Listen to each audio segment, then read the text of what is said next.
So my biggest cue in academia of like, I don't know if I can trust this person is when they say I outwork everybody. Instantly I know that they are very, very transactional and they are not necessarily in it to help out other people. Inevitably, in my experience, that cue means that, yeah, I don't know if you should be trusted. Because if you say that you outwork everybody, it means that you inevitably view yourself as kind of like cutthroat, right? Like you view yourself as like, I am somehow prioritizing myself over everybody else. As deeply woven within the academic community, the sort of logic that you have to outwork and compete with everybody. It's the competition where you're thinking that you're better than everybody else and that somehow things have worked out in your favor. I was going through records, of building the reciprocity project, and I'm gonna sort of tell truth is that it has been a journey, right? Like I've had to accept a lot of times that my past self was quite naive in how things worked. And I had to accept it was like, oh, it's up to you. Um, and maintaining that balance, that's the thing that's challenging is that it's like a bit of a balance, right? Like you have to work, right? And you have to accomplish things, but there is sometimes trust things that you have to work out to get things more accomplished. And in my experience, I often have moments where you reach out and you trust. This is like totally what's going to happen if you get into the academic game, unless you're just very fortunate. But I don't think if you go and you're labeled as high performer, all that kind of stuff, which by the way, it's by chance, um, then maybe things will work out for you. You'll get the Matthew effect that's going for you. But in general, what's going to happen is, so what is the Matthew effect? It's a quote based on the Bible, and it explains a large part of the academic scientific game where the rich get richer and the poor get poorer. Um, and there is substantial evidence at this moment for it, right? Like very strong evidence for it. But what you have to accept um, when you do this is that in order to do anything, you have to kind of reach out and trust other people, other entities, and then inevitably you will get, um, things will just not work out, right? Like for whatever reason, there's always an excuse that something doesn't work out. And so you have to accept that and move on. So in my experience, the logic of I outwork everybody often means that you're competing, right? The default is your competition and you have to be cutthroat.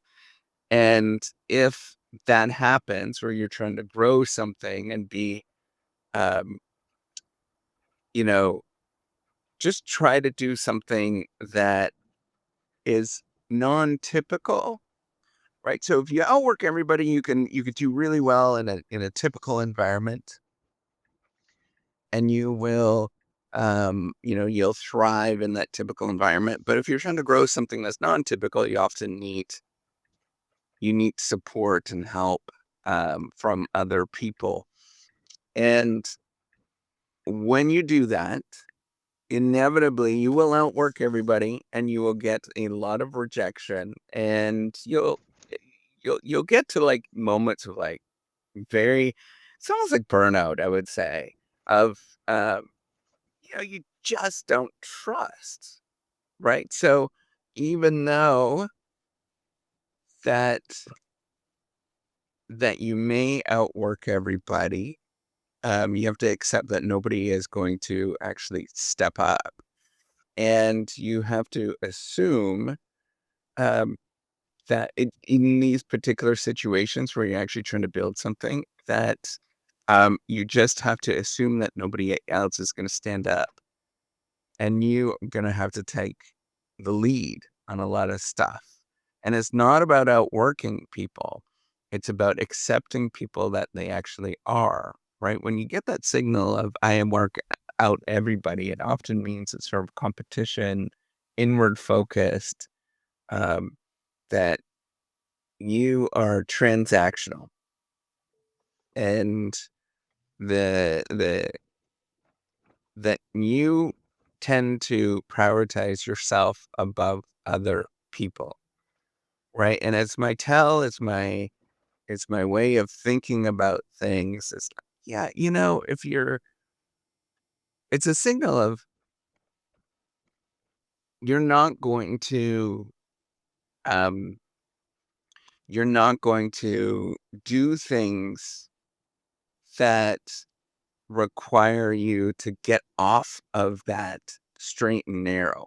That's that's the thing, right? So you view life in a competition. You've got this one profit motive or one motive, and that is getting ahead at all costs, right? And if you veer off of that for whatever reason, whether it is to grow something new, to care for other people, then you're going to think that that is below you and a waste of time. Right, and it's almost always very much a tell of how people view the world when that happens, when I get these responses, um, and, you do get these responses a lot, and I almost always have to take a step back and say, "Oh, I am so sorry for you that you view the world in that way," right? Because my presumption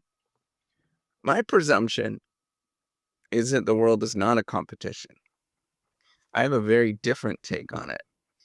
I have a view that a lot of people are lazy and a lot of people are people, right? Like there's people doing people-y things and they don't care, right? Like they are just like they don't care. And your job is to inspire, to get people to be feeling like they're normal, um, to realize that the world is not always perfect, but it's certainly not a competition, right? That your job is to be there to support, to help, to encourage, because I think a lot of people deep down inside are ultimately struggling with who they actually are, right? And I know that simply by looking at all of the feedback that I get from all of these videos and all these, podcasts, all the stuff that I do, is that the mere mention of anything that is kind of triggering for people inside, it gets them really like riled up. um, so what I'm getting at is don't try to be that person that tries to get ahead at all costs and outworks everybody, because you're going to miss things. You're going to not necessarily, um, you're going to be that person that's very exploitive, right? And you're going to take advantage of other people because you're transactional. And there's far too many people like that already in this world. Um, Try to push back against it. But I know that person is not listening to these podcasts because they're busy working. They're busy getting ahead and outworking everybody else. All right. Take care and have a wonderful day.